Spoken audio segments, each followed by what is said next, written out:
चलिए जी, और किसी को कुछ पूछना है तो।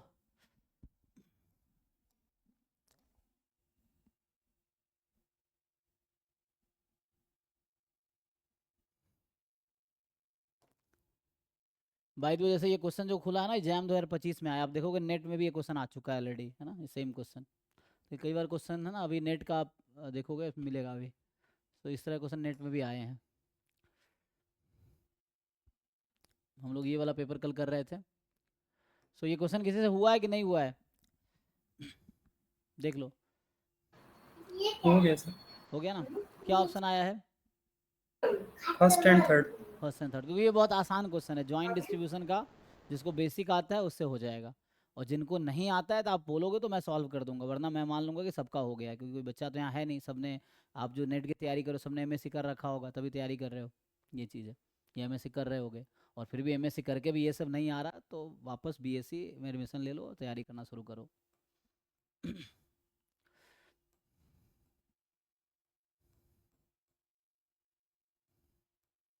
क्योंकि इस तरह क्वेश्चन जैमो में भी आते हैं, जो क्वेश्चन पिछला था जैम गेट में। बीएससी में नॉर्मल क्वेश्चन वो बीएससी का है।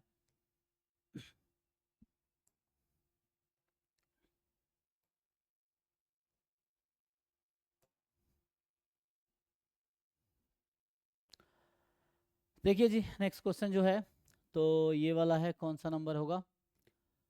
ठीक है, तो ये मानता हूँ आप लोगों ने कर लिया होगा। तो ये क्वेश्चन था 1104।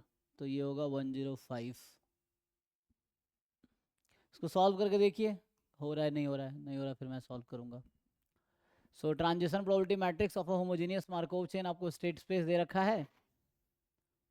And which of the following statement are true. तो ये बताना है आपको, स्टेट क्या है, पॉजिटिव, रिकरेंट, ट्रांजिएंट और पीरियोडिक, पॉजिटिव, है ना। तो ये भी basic stochastic process Markov chain का बेसिक कॉन्सेप्ट है। सॉल्व करके देखो, अगर हो रहा है ठीक है, नहीं हो रहा है तो बताओ, फिर मैं सॉल्व करूंगा। तो जो क्वेश्चन तुम लोग सॉल्व कर लोगे, सॉल्व करने की जरूरत तो है ही नहीं, है ना। जो नहीं होगा वो सॉल्व करूंगा मैं, तो उसके लिए आपको बताना पड़ेगा हुआ कि नहीं हुआ। ट्राई करके देखो।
कुछ आया जी? तो ट्रांजिएंट रिकरेंट तो जानते होंगे आप लोग, चेक करना, ठीक है ना। तो देखो ये फाइनाइट स्टेट मार्कोव चेन में क्या होता है, जो रिकरेंट स्टेट है वो पॉजिटिव रिकरेंट ही होगा, ठीक है, फाइनाइट स्टेट मार्कोव चेन में। तो आप चेक कर लो, रिकरेंट स्टेट है तो पॉजिटिव रिकरेंट ही होगा। उस ट्रांजिएंट है ना, ट्रांजिशन डायग्राम बनाओ। आई थिंक ये भी इजी है, सॉल्व करूँ या आगे बढ़ूँ? जिनको डाउट है अपनी रिस्पॉन्सिबिलिटी खुद लो, अगर तुम्हें लगता है कि मुझे सॉल्व करना चाहिए तुम्हें बोलना पड़ेगा, ठीक है ना। जिनका हो गया मैं उनके हिसाब से आगे बढ़ूंगा, मैं मान लूंगा बाकी का भी हो गया होगा, ठीक है।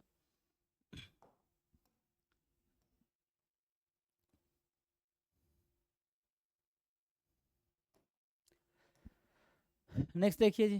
सो इसमें जो है कि ये आपका 106 है ना। तो यहाँ पे कि x1 x2 x12 be a random sample from normal 2 4, ठीक है। y1 y2 y15 is a random sample from normal -2 5 and assume that two random sample are mutually independent।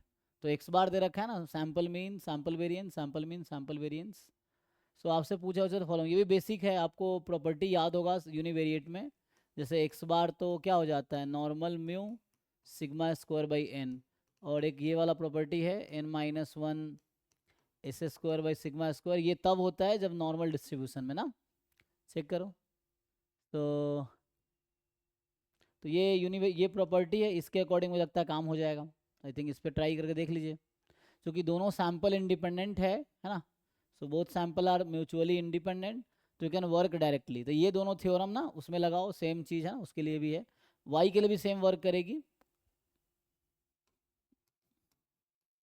ना। उसके जो भी है, मान लो μ1 σ1 ऐसे कर लो, ऐसे कर लो, तो उसके अकॉर्डिंग आ जाएगा। ये भी यही फॉर्मूला तो वही लगाना है वाई के अकॉर्डिंग, जो भी इनका एन है, या n1 n2 करना है, n1 n2 कर लो, n1 है तो n1 हो जाएगा, n2 तो ये हो जाएगा आपका वही काई स्क्वायर n-1। सो ये हिंट है, इसके अकॉर्डिंग आई थिंक ऑप्शन आ जाएगा, देख लीजिए।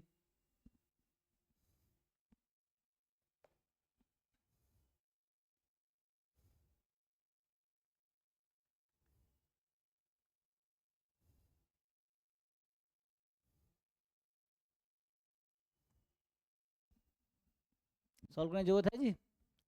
आप इसका डिस्ट्रीब्यूशन निकाल लो, एक्स बार का यहाँ से, वाई बार का भी इसी फॉर्मूले से, जिस जो भी दे रखा उसके according. Then sum X bar and Y bar independent है, कोवेरियंस टर्म जीरो हो जाएगा, तो आप इसका एक्सपेक्टेशन और वेरियंस निकाल लो। सेम यहाँ पे है, इसको ठीक से सिंप्लीफाई करो एंड देन उसके अकॉर्डिंग आ जाएगा।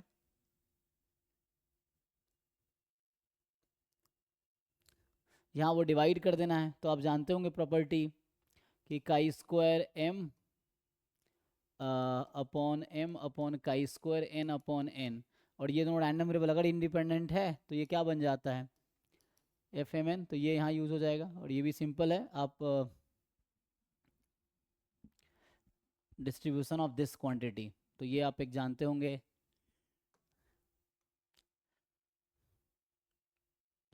क्या एक रिजल्ट होता है, X bar minus mu upon S by root N, इसका डिस्ट्रीब्यूशन क्या होता है Tn-1, तो ये डी पार्ट में यूज़ हो जाएगा, ठीक है।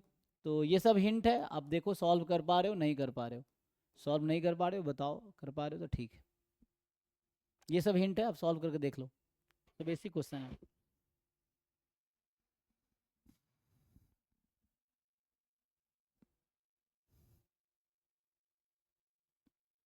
ओके जी।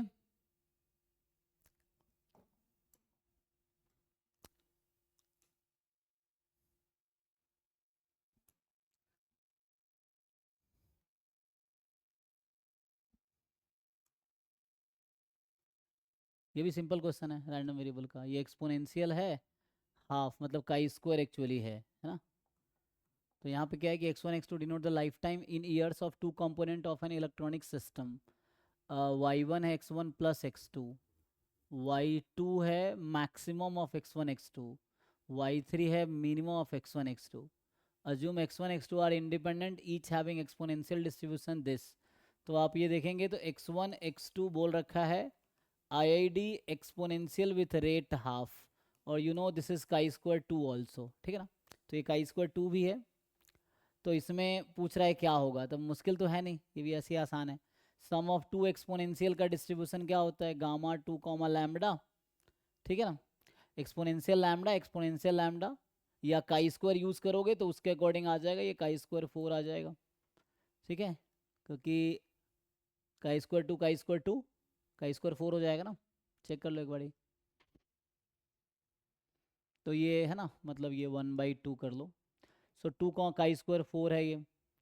फिर आपको मैक्सिमम का डिस्ट्रीब्यूशन चाहिए, तो जो मिनिमम का डिस्ट्रीब्यूशन होता है, minimum of x1 x2 has distribution exponential, rate add हो जाएगा, हाफ प्लस हाफ 1 हो जाएगा।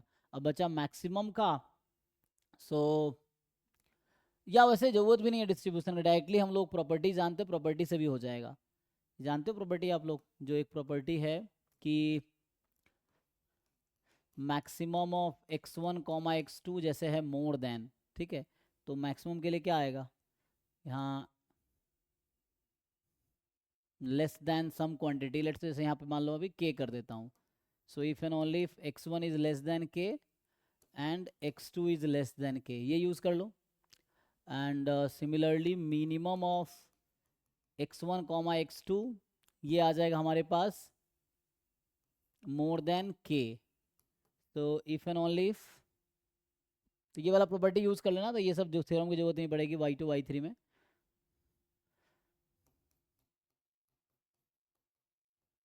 तो ये हिंट है आपके लिए, आप सॉल्व करके देखो, हो पा रहा है ठीक है, नहीं हो पा रहा तो बताओ। ये सब मतलब आसान क्वेश्चन है, बेसिक बीएससी लेवल के क्वेश्चन हैं। ये जितने अभी आज हमने क्वेश्चन देखे हैं, ये सब बीएससी लेवल के क्वेश्चन हैं, बीएससी या जैम गेट के क्वेश्चन बेसिक, उसमें बहुत ज़्यादा कुछ कॉन्सेप्ट नहीं चाहिए।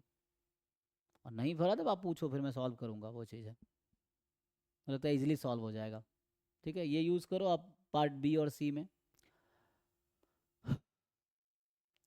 और आपको आइडिया अगर यहाँ से मैं आपको एक और चीज़ बताऊँ, तो ये जो यहाँ पे ये कह रहा है variance of y2 plus y3, so y2 plus y3 आप इजीली समझ सकते हैं ये x1 प्लस x2 हो जाएगा, ठीक है। y2 है मैक्सिमम x1 x2 का, y3 है मिनिमम, तो maximum of two number plus minimum of two number is sum of two numbers, ठीक है। तो ये आ जाएगा, तो ये आ गया, तो इसके अकॉर्डिंग यहाँ पे आपको ये हेल्प करेगा, ओके है। देख लो, सॉल्व करके देखो, और किसी पार्ट में डाउट है तो जेन्युइनली पूछो, है ना, ऑनेस्टली। बाकी आ गया है तो कोई दिक्कत नहीं है, नहीं आया है नहीं पूछो तो एग्ज़ाम में भी नहीं होगा, ये चीज़ है।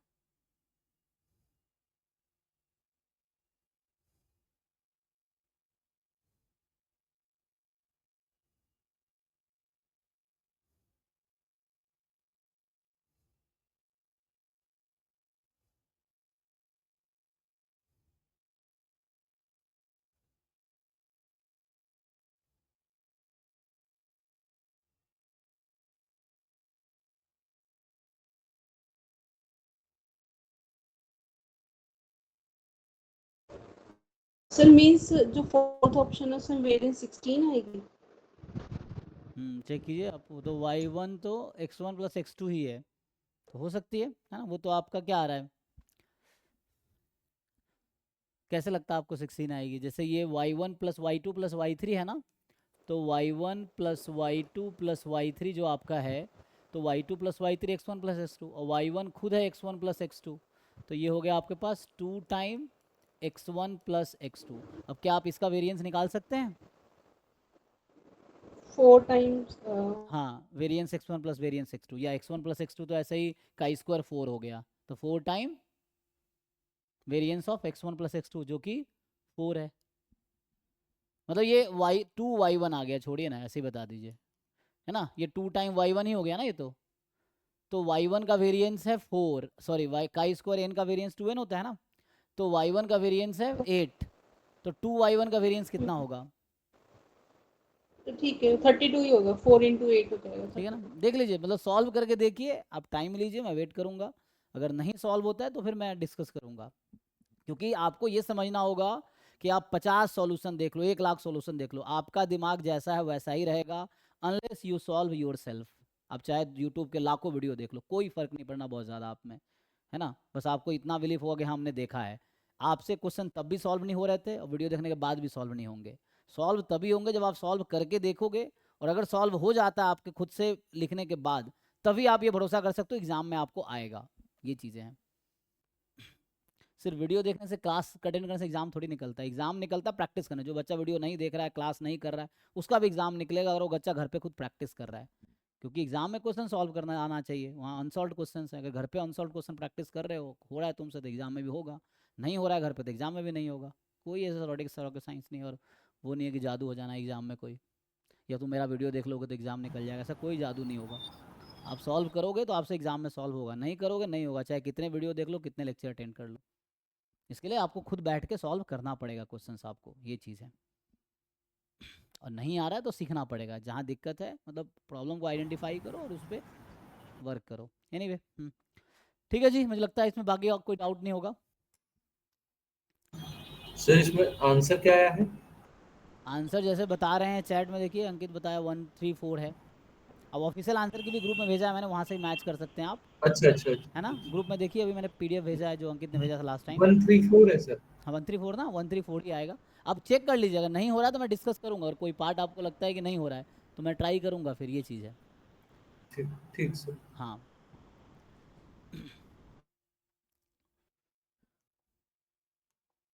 ठीक है, जैसे इन्होंने बताया तो इसमें 134 सही आएगा, मतलब जैसे बच्चों ने बताया उसके अकॉर्डिंग। ठीक है, सो आप ये अप्रोच भी यूज़ कर सकते हैं, डिस्ट्रीब्यूशन भी यूज़ कर सकते हैं ना, यहाँ से भी। तो y2 है ना, y2 plus y3 actually y1 के इक्वल है। तो यहाँ से आप बाकी अगर करना चाहें तो डिस्ट्रीब्यूशन ऑफ y3 आ जाएगा। ठीक है जी।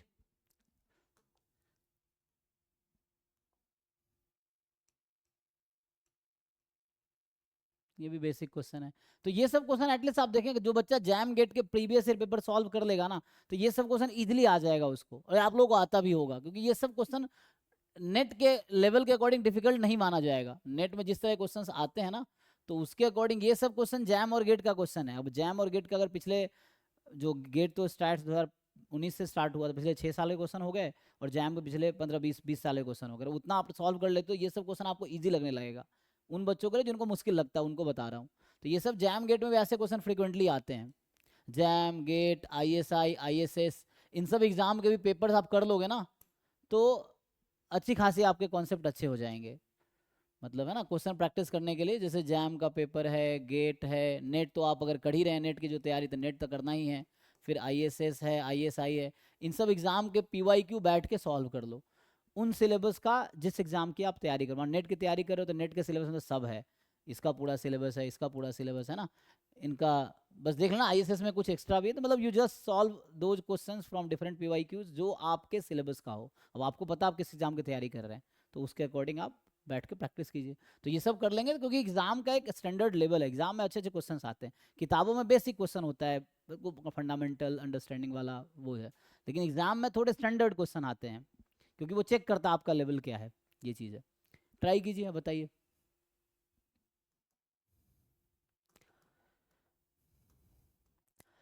कह रहा है एक्स एंड वाई भी इंडिपेंडेंट रैंडम वेरिएबल, एक्स का डिस्ट्रीब्यूशन नॉर्मल 2 4 है, वाई का डिस्ट्रीब्यूशन नॉर्मल -4 9 है।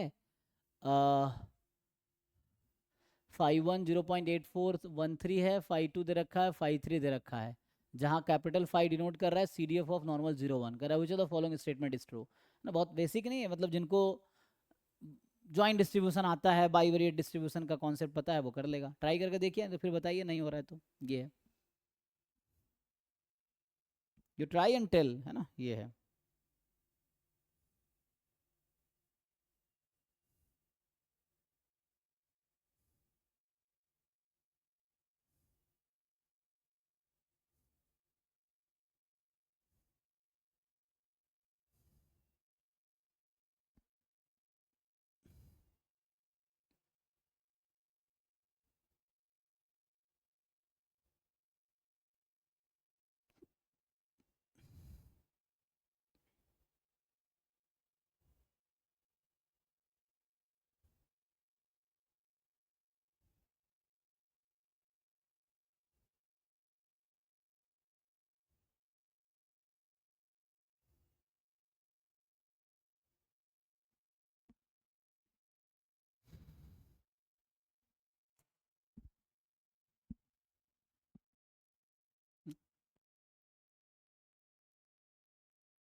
हो गया जी। तो 2 3 आ रहा है इन दोनों बच्चों का।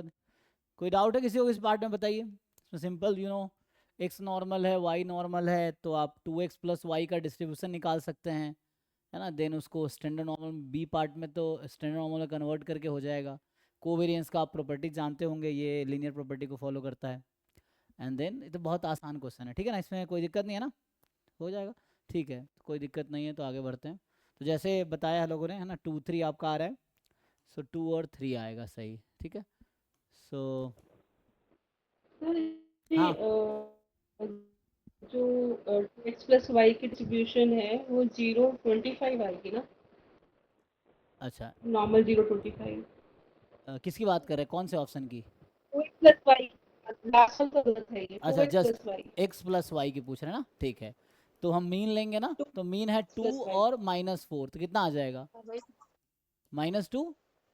और वेरिएंस अगर लेंगे तो दोनों इंडिपेंडेंट है क्या, तो हमें बता रखा है ना दोनों इंडिपेंडेंट है, तो 4 + 9 13 ना, ये ठीक है। 2x प्लस वाई की नहीं, अब, 2x है, अच्छा 2x तो 2 में नहीं हो जाएगा, तो अभी तो x 4 प्लस हो वाई की हम जाएगा ना। बात करें, 2x प्लस वाई पे आते हैं। सो 2x प्लस वाई में जब आप एक्सपेक्टेशन निकालेंगे तो 2 × 2 4 -4, तो ये 0 आ जाएगा।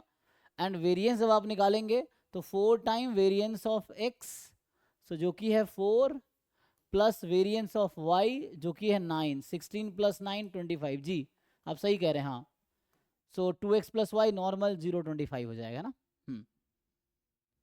ठीक है। ऐसे 2x माइनस वाई निकालेंगे तो भी यही रहेगा,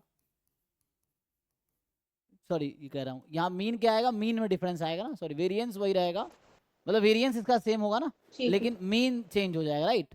तो एक्सपेक्टेशन, क्योंकि यहाँ पे 0 नहीं है ना, सो एक्सपेक्टेशन यहाँ पे है 2 × 2 -4, तो ये 8 हो जाएगा, ओके। ठीक है ना, क्योंकि 0 0 जब रहता है तो वैसा 0 रहता है, यहाँ पे एक्सपेक्टेशन 0 नहीं है ना एक्स वाई का, तो यहाँ से वेरिएंस सेम रहेगा, बिकॉज ऑफ बीच में माइनस प्लस से वेरिएंस को फर्क नहीं पड़ेगा, क्योंकि स्क्वायर हो जाता है ना, इसीलिए सही है ये। तो ये 8 25 होगा, ठीक है, डन, ठीक है। तो यस। हाँ,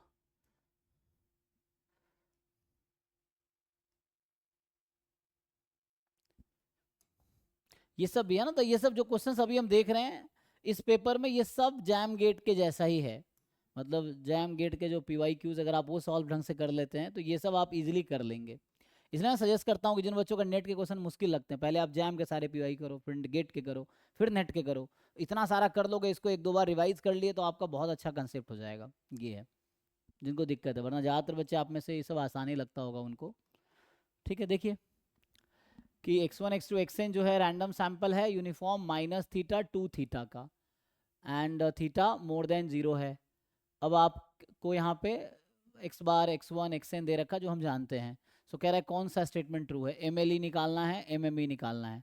तो ये क्वेश्चन MLE और MME पे है, ये भी आसान क्वेश्चन है, ट्राई करके देखिए, और नहीं हो रहा तो बताइए।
इसमें एक तो थर्ड करेक्ट है।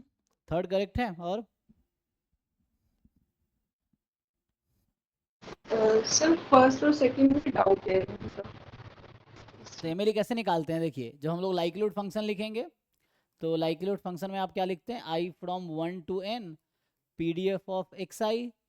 तो product i from 1 to n। अब ये माइनस थीटा टू थीटा है तो इसका पीडीएफ क्या आएगा? 1/3 थीटा। इसकी पावर मतलब, अच्छा ये हटा दो अब, सीधा सीधा n बाद में हो जाएगा। सो 1/3 थीटा की पावर n आएगा। लेकिन यहाँ सपोर्ट में थीटा भी तो है क्योंकि ये थीटा का फंक्शन है। सो सपोर्ट में थीटा क्या है कि ईच एक्स आई जो है वो माइनस थीटा और 2 थीटा के बीच है। तो हमें थीटा में इंटरेस्ट है, तो minus theta less than equal to each X I for all I and 2 theta is more than X I. Equality लगाओगे कोई दिक्कत नहीं है, for all I. So this will imply minus theta is less than equal to first order statistic and this will imply 2 theta is more than equal to nth order statistic. मतलब 2 theta each X आई से larger है तो maximum से भी larger होगा। वही वाला property जो यहाँ लिखा था ना, यही प्रॉपर्टी लग रहा है। ये जो अभी यहाँ मैंने लिखा था ना, ये प्रॉपर्टी लग रहा है वहाँ पे कि जैसे ऐसा है तो ऐसा हो जाएगा और ऐसा है तो ऐसा हो जाएगा। ठीक है, तो यही लगा रहे हैं हम लोग n के लिए। यहाँ 2 के लिए था, ये n के लिए कि ईच एक्स आई माइनस थीटा से बड़ा है तो मैक्सिमम ऑफ एक्स आई भी माइनस थीटा से बड़ा होगा। ईच एक्स आई छोटा है टू थीटा से, सो सॉरी यहाँ मिनिमम था ना, मिनिमम ऑफ एक्स आई भी छोटा होगा ना, बड़ा होगा। एंड देन यहाँ पे ईच एक्स आई छोटा है टू थीटा से, maximum of x I will be less than 2 theta. वही बात थ्योरम यूज हो रहा है। तो यहाँ से हमें थीटा का एक्चुअल रिजल्ट चाहिए। सो यहाँ से एक ये समझ आया कि ये समझ आया, इसको और ठीक करते हैं।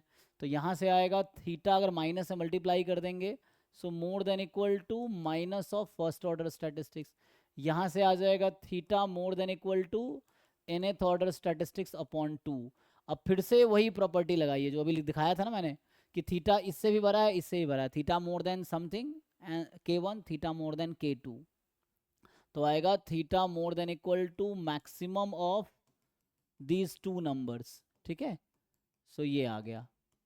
तो इसका डोमेन आ गया, मान लो इसका नाम अगर मैं टी रख दूं, मान लो theta more than equal to t, t हमने इसका नाम रख दिया तो ये इसका डोमेन हो गया। थीटा का क्या था? More than zero. तो जीरो से नहीं, टी से इन्फिनिटी ना, क्योंकि more than equal to T है। सो टी से इन्फिनिटी हो गया थीटा की वैल्यू। ठीक है, इसका नाम मैंने टी रख दिया है। तो ये डोमेन है। अब आपको क्या देखना होता है? अभी मैं लाइक्लीहुड फंक्शन लिख दिया। एमएलई क्या होता है? The value of theta that maximizes likelihood function. अब ये कैलकुलस का क्वेश्चन है, मान लीजिए कि ये फंक्शन है और ये डोमेन है।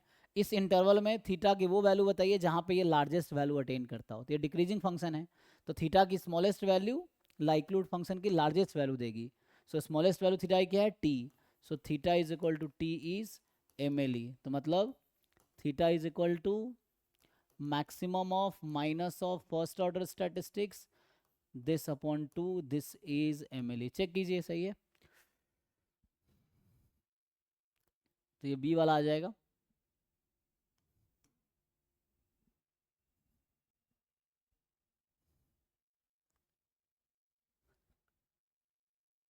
तो हमें थीटा का डोमेन निकालना था।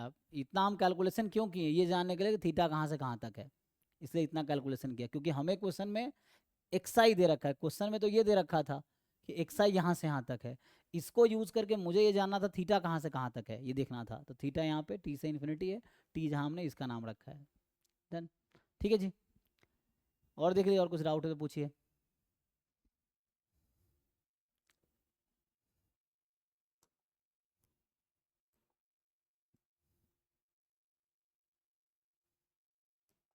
ये आपने पढ़ा होगा क्या, बसूज इनइक्वालिटी, बसूज थ्योरम, उसके बेस्ड कुछ है, देखिए ट्राई करके।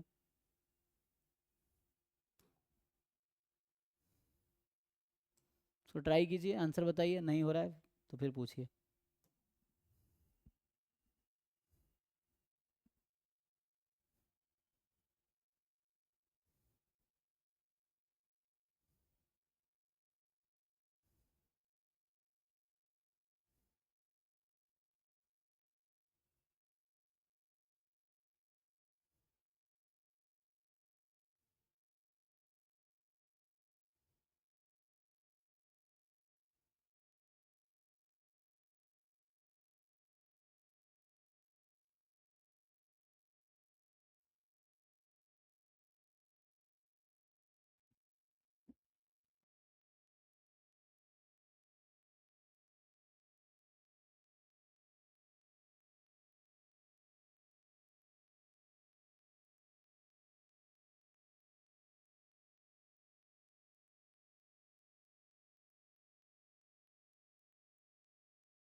हो गया जी।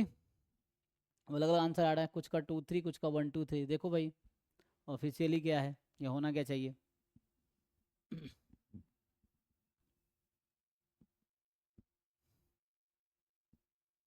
है ना, ऑप्शन 1 और 3 डिफरेंट है, ध्यान से देखना आप, है ना।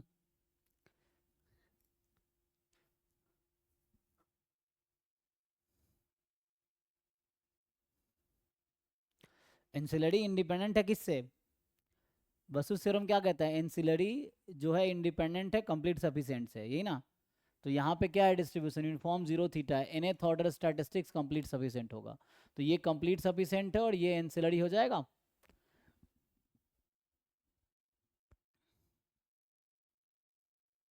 और यहाँ पे ये कंप्लीट सफिशिएंट है, ये एंसिलरी है। देख लो, मतलब ऑप्शन डिफरेंस बस इतना ही है दोनों में कि यहाँ जो डिनोमिनेटर है यहाँ न्यूमरेटर है ना, रेशियो बस उसने चेंज किया है।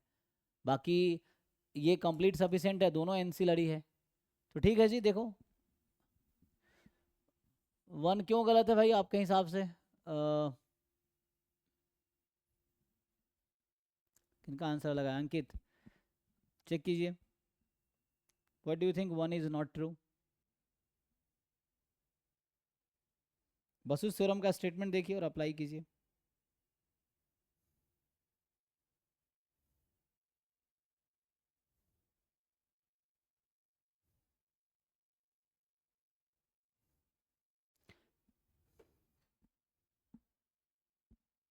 किसको डाउट है अभी भी, ठीक है ना, क्योंकि ये आपका कंप्लीट सफिशिएंट है और this upon this and this upon this both are ancillary, तो इसीलिए ठीक है।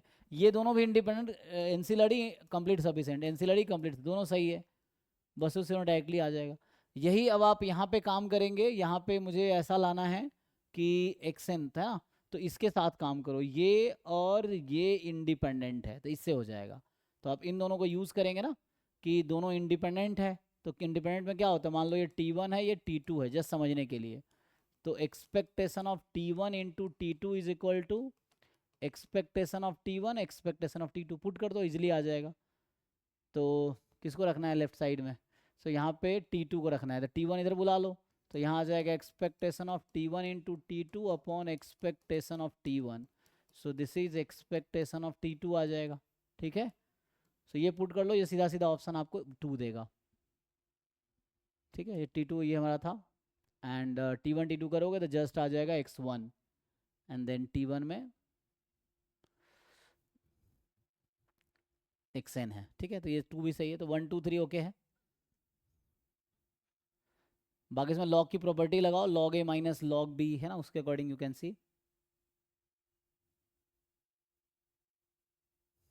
तो क्या आएगा ये, अगर यहाँ लगाएंगे तो log x1 upon x1 plus xn, और यहाँ है x1, तो इसको डिवाइड कर दोगे x1 से तो फिर से ये कंप्लीट सफिशिएंट होगा log के साथ, और इधर nth है, तो function of complete sufficient will be independent of, sorry ये एंसिलरी होगा ना, इसमें डिवाइड कर देंगे x1 से, तो ये हो जाएगा 1 अपॉन, ठीक है, 1 प्लस xn अपॉन x1, तो इसका ln है, so function of ancillary statistics is independent of this, तो इन दोनों का कोवेरिएंस 0 आएगा, नेगेटिव तो नहीं आएगा। ठीक है,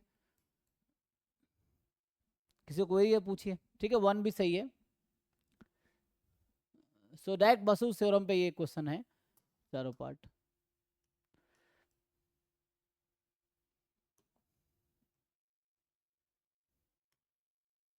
क्योंकि हमने इतने पीवाईक्यू डिस्कस कर चुके हैं, जो लोग रेगुलर थे या जिन्होंने खुद से सॉल्व किया है वही पीवाईक्यूज, तो अब इतना अब उनको आसान लग रहा होगा ये सब चीज़ें, है ना, जिन्होंने खुद से सॉल्व किया है। तो ये सब इतने क्वेश्चन हम लोग है ना, पिछले 2 महीने से क्लास, 1 जून को स्टार्ट हुआ था ये बैच, पूरा जून और जुलाई खत्म हो रहा है अब, तो 2 महीने से क्लासेस ऑलमोस्ट चल रही हैं।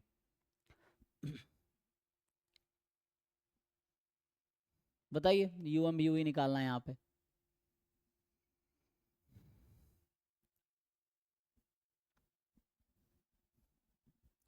ट्राई कीजिए और बताइए, नहीं समझ आ रहा फिर पूछिए।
आया जी कि नहीं हुआ? मैं सॉल्व करूं?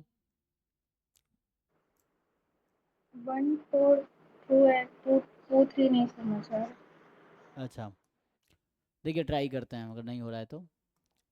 सो इसमें कह रहा है कि आपके पास जो एक्साइज है x I exponential with rate theta है, ठीक है। एंड टी एन जो यहाँ इन्होंने दिया वो एक्स बार है, ठीक है। सो टी एन जो हमें दे रखा है वो एक्स बार ही है। Which of the following statement are true? So कह रहा है U M V U E of theta is this. So U M V U E कैसे निकालते हैं हम लोग? तो ये जो टी एन है ये एक्चुअली कंप्लीट सफिशिएंट एस्टिमेटर होगा। वो एक्सपोनेंशियल फैमिली वाला अगर आप थ्योरम जानते होंगे तो उससे पता चल जाएगा कि एक्स बार जो है कंप्लीट सफिशिएंट एस्टिमेटर। क्या करते हैं एक्सपोनेंशियल फैमिली में? तो पीडीएफ है ना को आप, ये तो खुद उस फॉर्म में है। सो ई की पावर लॉग ले लेते हैं, e x p of log of PDF. तो ये है ई एक्स पी लॉग लेंगे पीडीएफ का, तो लॉग थीटा और माइनस थीटा एक्स। तो यहाँ से क्या समझ, अब थीटा और एक साथ में है तो समेसन एक्स आई कंप्लीट सफिशिएंट है, तो एक्स बार भी होगा, वन वन फंक्शन है उसका। तो one one function of complete sufficient estimator is complete sufficient. तो एक्स बार कंप्लीट सफिशिएंट हो गया। अब आप यहाँ पे लगा सकते हैं थोड़े से दिमाग कि क्या कर सकते हैं हम लोग। तो ये जो टी एन है या समेसन एक्स आई लेके चलना तब भी कोई दिक्कत नहीं है ना। एन टी एन इसलिए इसने लिख रखा है, तो एन टी एन क्या होगा? समेसन एक्स आई होगा। ठीक है, समेसन एक्स आई को ही लेके चलते हैं। सो जो एन टाइम टी एन है जो कि समेसन एक्स आई है वो भी कंप्लीट सफिशिएंट एस्टिमेटर है, कोई दिक्कत नहीं है, ठीक है, क्योंकि यहाँ एन टी आई है ना। तो सिंपल आपको क्या करना है, ये तो आई थिंक रिजल्ट भी है लेकिन आप प्रूव करके दिखा देता हूँ कैसे आता है। सो एन टी एन जो है समेसन एक्स आई कंप्लीट सफिशिएंट एस्टिमेटर है। अब क्या करेंगे आप, तो जी ऑफ टी एन, या है ना, या जस्ट वैसे भी कर सकते हैं, या एन टी एन कुछ नाम दे दो आप, मान लो मैं वी एन बोल देता हूँ अभी के लिए। तो वी एन अगर कंप्लीट सफिशिएंट है तो हमें क्या ढूंढना है, अभी के लिए मान लिया अपनी मर्जी से है ना, या एस एन बोल दें, एस एन बेटर है। तो वी एन की जगह हम एस एन कर देते हैं। सो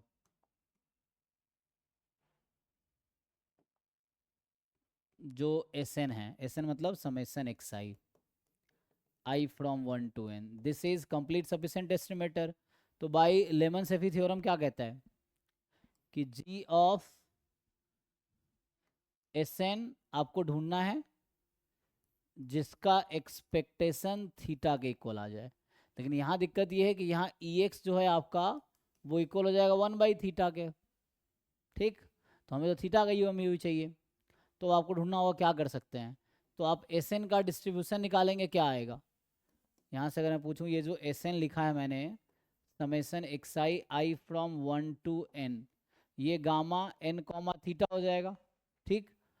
सो क्या आप मुझे यहाँ से ये बता सकते हैं कि what is expectation of 1/SN, मतलब इस रैंडम वेरिएबल में 1 इसका पीडीएफ का डिस्ट्रीब्यूशन वो क्या आएगा एक्सपेक्टेशन, कोई बता पाएंगे? मतलब अगर आपसे मैं ये पूछूं, छोड़ो ये सीधा सीधा थ्योरम दिखा देता हूँ। तो कि x का डिस्ट्रीब्यूशन है गामा अल्फा कॉमा बीटा, तो ये कौन सा वाला है, एक्सपोनेंशियल ना। सो बीटा की power alpha gamma alpha x की पावर अल्फा -1 ई की power minus beta X more than equal to 0। तो आप जानते हैं कि एक्सपेक्टेशन ऑफ x इस केस में अल्फा अपॉन बीटा होता है। मैं आपसे पूछना ये चाह रहा हूँ कि एक्सपेक्टेशन ऑफ 1/x क्या होता है, क्या कोई बता पाएंगे? So what is formula of expectation of 1/x, anyone tell? Derive करके देखो, अगर नहीं आ रहा तो ड्राइव करके भी इजीली आ जाएगा।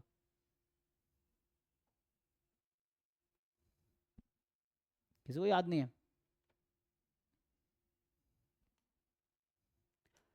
Expectation of 1/x, integration 1/x into PDF, beta की power alpha gamma alpha x की पावर अल्फा -1 ई की power minus beta x d x, ये हो जाएगा आपका 0 से इन्फिनिटी, यही है। सो बीटा की पावर अल्फा गामा अल्फा 0 से इन्फिनिटी एक्स की पावर अल्फा -2 हो जाएगी, ई की power minus beta x d x, beta की पावर अल्फा गामा अल्फा, इसको लिखोगे तो ये हो जाएगा gamma alpha minus 1 upon beta की पावर अल्फा माइनस 1। ठीक है, अब गामा को खोलना आता है, देखो बीटा अपॉन ठीक है ना। तो अगर ऐसे ओपन करेंगे तो ये पूरा इसके पावर कैंसिल करेगा, बीटा बचेगा यहाँ पे, और इसको लिखेंगे अल्फा माइनस 1 इंटू दिस, तो ये आ गया। तो फॉर्मूला आ गया बीटा अपॉन अल्फा माइनस 1। तो ये आपको याद रखना है, तो यही आगे यूज़ होगा। ठीक है, क्योंकि गामा अल्फा को हम लिख सकते हैं, ये तो यहाँ क्या बचा हुआ है, beta gamma alpha minus 1, gamma alpha minus 1 लिख सकते हैं alpha minus 1 of gamma alpha minus 1। तो ये और ये कट गया, तो ये बचा। ठीक है, तो यही यहाँ पे यूज़ कर लीजिए।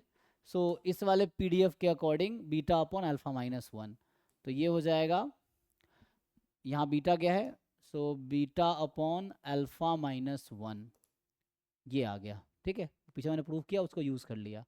तो यहाँ से ठीक से अगर आप लिखेंगे तो क्या आ जाएगा, expectation of n minus 1 upon S N is theta, and S N is nothing but n time T N. ठीक है, तो यहाँ से ये समझ आया, therefore n minus 1 upon S N मतलब n minus 1 upon n time T N, this is U M V U E of theta by Lehmann Scheffe theorem. ये ठीक है, देख लीजिए। तो ये फर्स्ट पार्ट का मैंने प्रूफ लिख दिया आपके लिए। तो फर्स्ट पार्ट ओके है, अब बाकी पार्ट देखिए, और कौन सा पार्ट चेक करना है मुझे।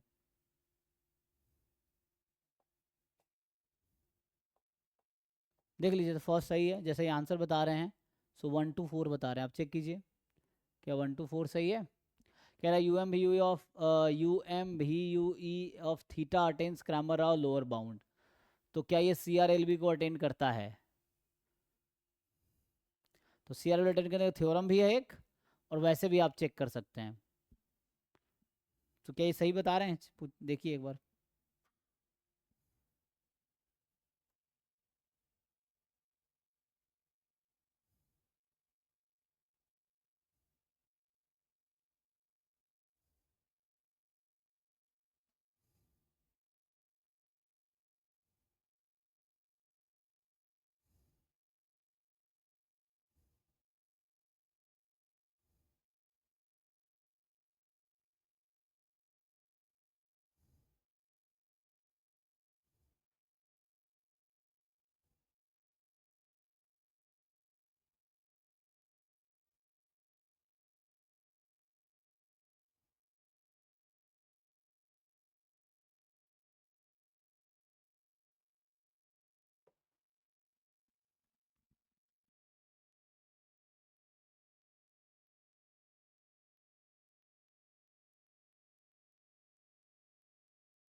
तो इसको कैसे, बाकी तो हो जाएगा ना कंसिस्टेंट एस्टिमेटर।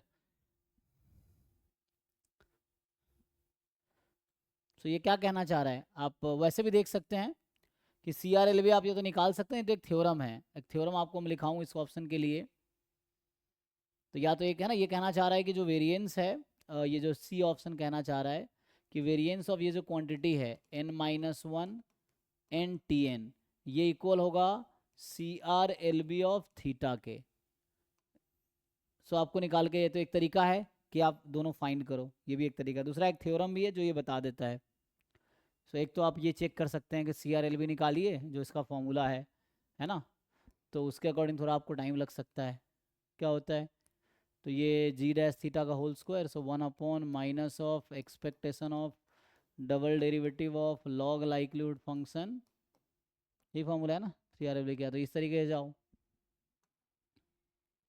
कि आप ये निकालो, तो लॉग लाइक्लीहुड फंक्शन, फिर उसका डबल डेरिवेटिव, फिर एक्सपेक्टेशन, फिर माइनस लगाओ। तो ये कर सकते हो, ये सी आर एल भी आ जाएगा। वेरिएंस यहाँ निकालना मुश्किल तो है नहीं, यहाँ से n माइनस 1 का whole square upon N square, या एन एस है ना, तो एक काम करो एन टी एन को एस एन बोल दो। सो ये होगा, बाहर आ गया, and variance of 1 upon S N. तो यहाँ से निकाल सकते हो, जैसे यहीं पे लिखा हमने।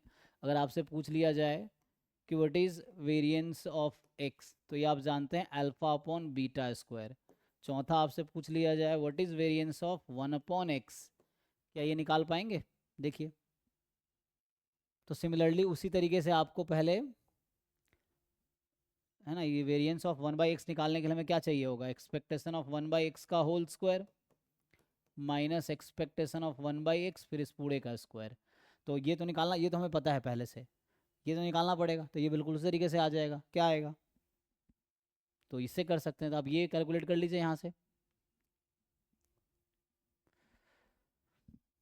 देख लीजिए जी, and then you can decide. ठीक है, जैसे बता रहे हैं। सो आप दोनों चेक कीजिए, दोनों डिफरेंट आएगा तो इसलिए गलत हो जाएगा। तो आपके पास ऑप्शन है। और एक डायरेक्ट थ्योरम भी है जो चेक कर सकते हैं, है ना। वो थ्योरम क्या है? अगर मैं आपको वो थ्योरम लिखाऊं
तो इसमें मैं ये कह रहा हूँ कि आप इस रिज़ल्ट के बजाय आप थर्ड पार्ट में ये रिज़ल्ट भी यूज़ कर सकते हैं, जो एक थ्योरम है कि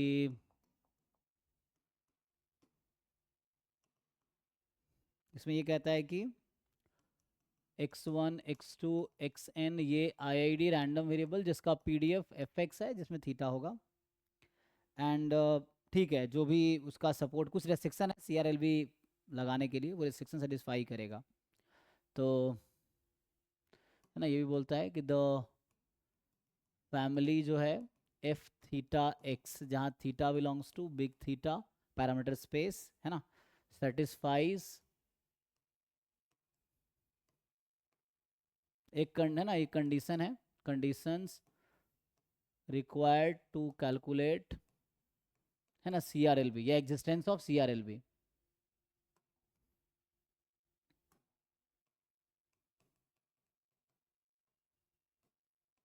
ये आप बुक में देख सकते हो, वो 4 कंडीशन है, वो इंटीग्रल और ये सब वाला। तो अभी के लिए तो ये कहता है कि देन अब कोई मान लो आपके पास ऐसा है,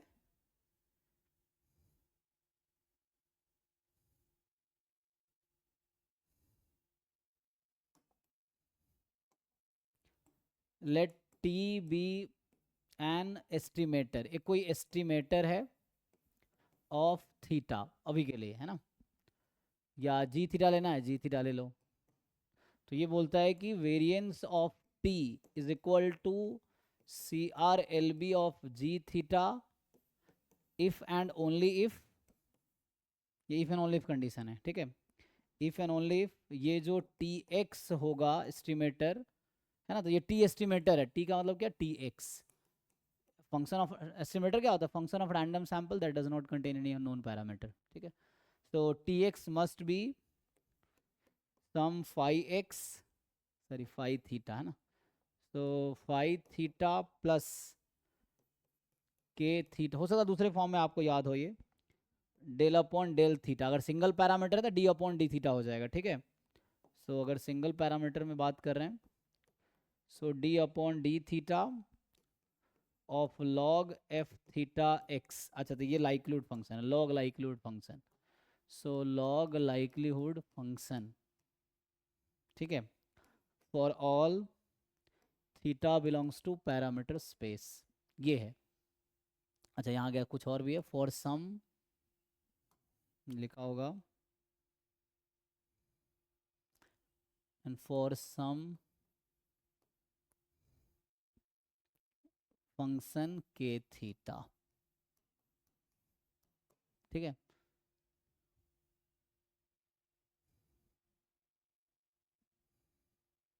तो इसको यहाँ लगा दो।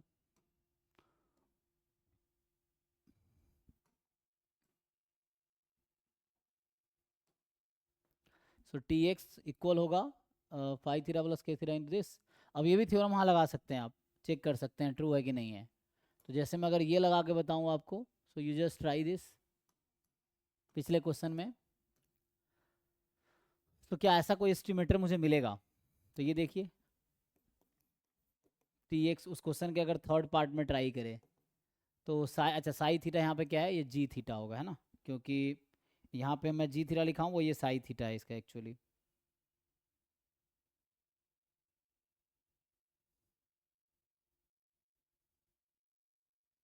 ठीक है, तो यहाँ पे जो हाँ सर ये टी के अंदर जो एक्स बार लिखा हो इसका क्या मतलब है? एक्स बार नहीं, एक्स वैक्टर है, वैक्टर एक्स। Okay sir. हाँ एक्स वैक्टर आप जानते होंगे, तो एक्स वैक्टर है, ये रिप्रेजेंट कर रहा है ना,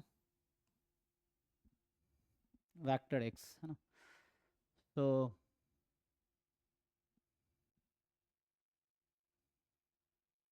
ठीक है, तो यहाँ पे अगर लगाएंगे तो जी थीटा आपके क्वेश्चन में कितना है, थीटा, है ना, प्लस के थीटा इंटू, तो आपको ये निकालना पड़ेगा लॉग लाइक्लीहुड फंक्शन का डेरिवेटिव निकालना पड़ेगा। तो इस क्वेश्चन में अगर आप देखेंगे तो ये कर रहे थे ना हम लोग। सो लाइक्लीहुड फंक्शन क्या आएगा इसका, लाइक्लीहुड फंक्शन होगा थीटा की पावर n ई की power minus theta summation x i. So log likelihood function लिखेंगे, so n log theta minus theta into summation x i. इसको एक बार डिफ्रेंशिएट कर लेंगे, d upon d theta log likelihood function, तो इसको differentiate करना थीटा के रिस्पेक्ट में, so n upon theta minus summation x i, ये आ जाएगा, इसको पुट कर लीजिए वहाँ पे। So n upon theta minus summation x i, ठीक है ना, थीटा का डिफरेंशिएट करते हैं। सो ये हो गया। अब आपको देखना है फॉर सम के थीटा, फॉर सम का मतलब होता है at least there exist, there exist, है ना।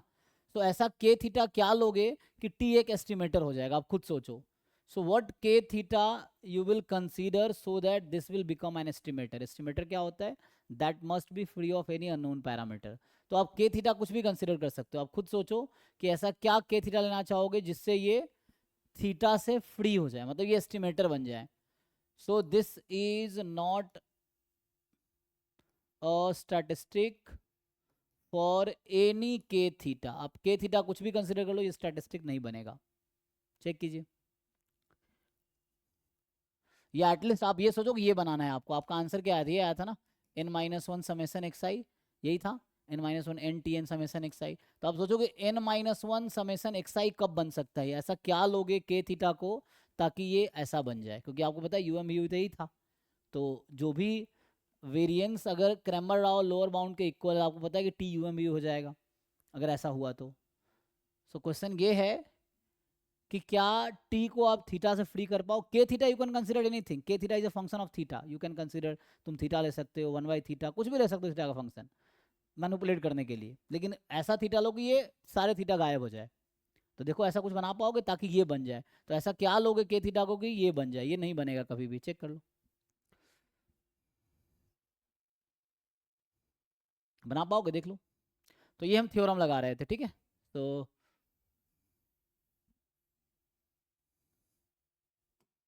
ये थ्योरम था, तो इससे भी लगाओगे तो भी हो जाएगा, वरना वैसे वहाँ से भी जा सकते हो। तो दूसरा तरीका ये है कि आप ये दिखा दो कि ये दोनों कभी इक्वल नहीं होगा, है ना। So you so these two are not equal, आप ये दिखा दो कि दीज टू आर डिफरेंट, है ना। सो आप ये दिखाओगे इसकी वैल्यू और इसकी वैल्यू डिफरेंट आएगी। सो ये भी, तो इसके लिए इस थ्योरम की ज़रूरत पड़ेगी। अब यहाँ रह गया ये वाला पॉइंट, क्या आप ये बता सकते हैं कितना आएगा। तो इसी में आपसे पूछा जा रहा है कि, तो मैं यहाँ लिख देता हूँ ये इतना आ जाएगा, कैसे आएगा आप कर सकते हैं। तो इसको हटा देता हूँ अभी, ठीक है। अब मेरा पॉइंट ये है कि what will be expectation of one by x square. तो यही प्रोसेस चलता रहेगा, one by x square divide होगा तो यहाँ होगा बीटा की power alpha gamma alpha, x square से डिवाइड करेंगे से एक्स की पावर अल्फ़ा माइनस टू की जगह अल्फ़ा माइनस थ्री हो जाएगा। ई की पावर माइनस सर बीटा। उसकी वैल्यू जो है, हाँ उसकी value theta square upon 1 minus n का स्क्वायर n माइनस 2 आ रही है वेरिएंस का। कर सकते हैं। अच्छा वो आ रही, अच्छा आप ये निकाल लिए तो किसका वेरिएंस, इसका निकाल रहे हैं एस एन वाला। नहीं सर, वो जो आपने x लिखा है वहां, x का अल्फा बीटा में है ना। हाँ हाँ तो सर उसका बीटा स्क्वायर अपॉन, इसका आंसर ना फोर्थ पार्ट के बता रहे हैं आप। हाँ हाँ हाँ, जी beta, beta square upon alpha minus 1 का स्क्वायर। एक minute, beta square upon alpha minus 1 का स्क्वायर हाँ, into into. Alpha minus 2। Okay बाकी लोग चेक कर लीजिए क्या ये सही बता रहे हैं तो हो जाएगा, ठीक है अगर ऐसा है तो। बाकी हमें सॉल्व कर ही रहा था उसके अकॉर्डिंग आ जाएगा, ठीक है ना। पहले ये निकालेंगे फिर आप सॉल्व करेंगे तो ये बीटा की पावर अल्फ़ा गामा अल्फ़ा, फिर ये एक्स की power alpha minus 1 alpha minus 2 minus 1, so gamma alpha minus 2 upon beta की पावर अल्फ़ा माइनस 2। सिंप्लीफाई कर लो इससे कुछ आ जाएगा, फिर यहाँ पुट कर लेना जैसे इन्होंने बताया। तो ये सब कुछ थ्योरम्स हैं जो आप इजीली कर सकते हैं,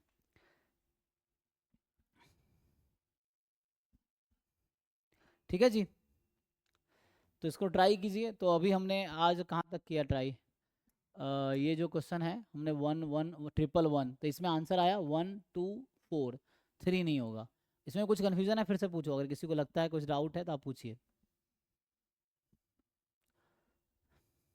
कंसिस्टेंट एस्टिमेटर निकालना आता है ना, ये वैल्यू निकाल लो पहले क्या आएगा, फिर कंसिस्टेंट एस्टिमेटर क्या होता है, कन्वर्जेंस इन प्रोबेबिलिटी, देख लीजिए।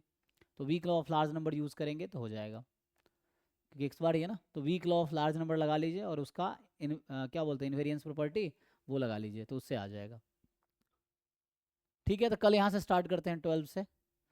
तो ये हमने है ना कल स्टार्ट किया था ये पहला क्वेश्चन से, तो कल से यहाँ से स्टार्ट करेंगे। तो अभी हम लोग 1 1 1 तक देखे हैं, तो कल आगे 1 1 2 से स्टार्ट करते हैं, बाकी सॉल्व करके आइए, ठीक है जी। सो अभी 9 बजे दूसरी क्लास है, चलिए okay thank you. Sir, thank thank you. जी, थैंक यू। सर जी जी, सर कल की वीडियो कहाँ से मिलेगी? कल की वीडियो आप ऐप में रजिस्टर्ड नहीं है, ऐप में वो लिंक भेज देता हूँ हाँ ग्रुप। सर है तो मुझे कंफ्यूजन हो रहा था। नहीं नहीं, ऐप में क्रैश कोर्स वाले उसमें हैं आप। हाँ सर। हाँ तो उसमें मिल जाएगा। ठीक है सर, मतलब अपलोड हो गया है ना? हाँ हाँ हाँ हाँ। ठीक है सर।